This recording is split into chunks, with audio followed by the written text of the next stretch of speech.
I'm Vic Myers. Welcome to the Resistance. Sometimes our point of view is shaped for us and we don't even know it.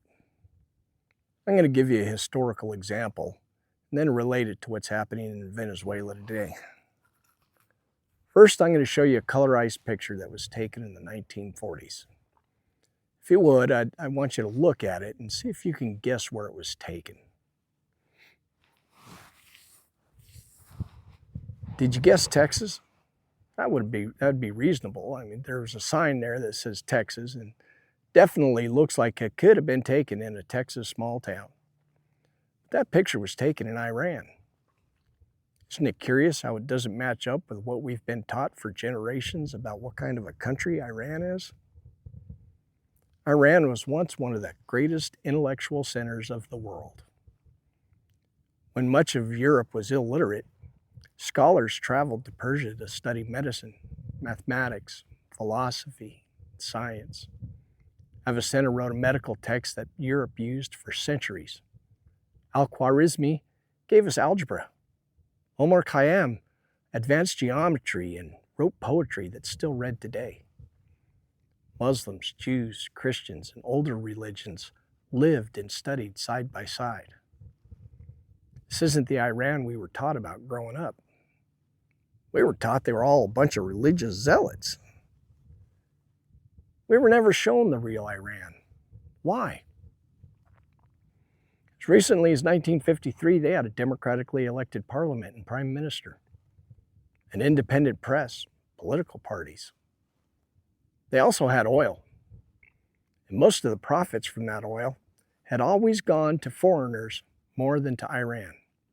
And then Prime Minister Mohammad Mossadegh made the decision to nationalize Iran's oil industry. Sound familiar yet? Enter the Dulles brothers. John Dulles was the American Secretary of State. Allen was the director of the CIA. Their former law firms, well, they were heavily tied to British and American oil companies. Together, they painted Mossadegh to be a communist. He wasn't. They ran Operation Ajax, a covert coup using propaganda, bribery, street violence, and military pressure to overthrow Mossadegh and install a Shah that was backed by the U.S. Iran became a police state that was ruled by secret police and was propped up by American arms and money. This lasted until the 1970s when the U.S.-backed dictator was overthrown in a revolution that defined itself as anti-Western. So how's all that working out for us? And yesterday, 73 years after we engineered the end of one democracy, we woke up to news that America has deposed President Maduro of Venezuela with military force. For a while, we were fed a line of nonsense about fentanyl flowing from Venezuela. Now, Trump isn't even pretending that fentanyl has anything to do with it. When I listened to his press conference yesterday, it sounded like the only difference between Iran and Venezuela is apparently we're just going to put American oil companies in charge of Venezuela. Does anybody believe that this is going to work in the long run? Do you think the people down there will just smile and say, "Please, Exxon CEO, tell us what we can and cannot do. Please, Chevron, take our oil and give us pennies with which we'll feed and house our families"?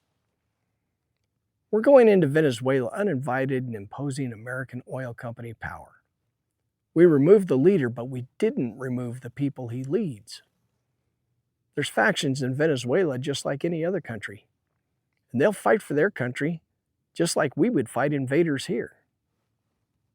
Iran is half a world away, but the distance from the U.S. to Venezuela is roughly the same as the distance from the Statue of Liberty to Mount Rushmore. Russia and China both have financial interests in Venezuela. Between them and Iran, there's more than enough drones for some of them to be given to resistance forces in Venezuela. It only took 20 years for the Iranian people to form an anti-West revolution. I don't think it's going to take that long for Venezuela to form an anti-American revolution. When the first drone flies, will we remember how we got here? Or will our point of view already be shaped for us. Thanks for listening. Good day.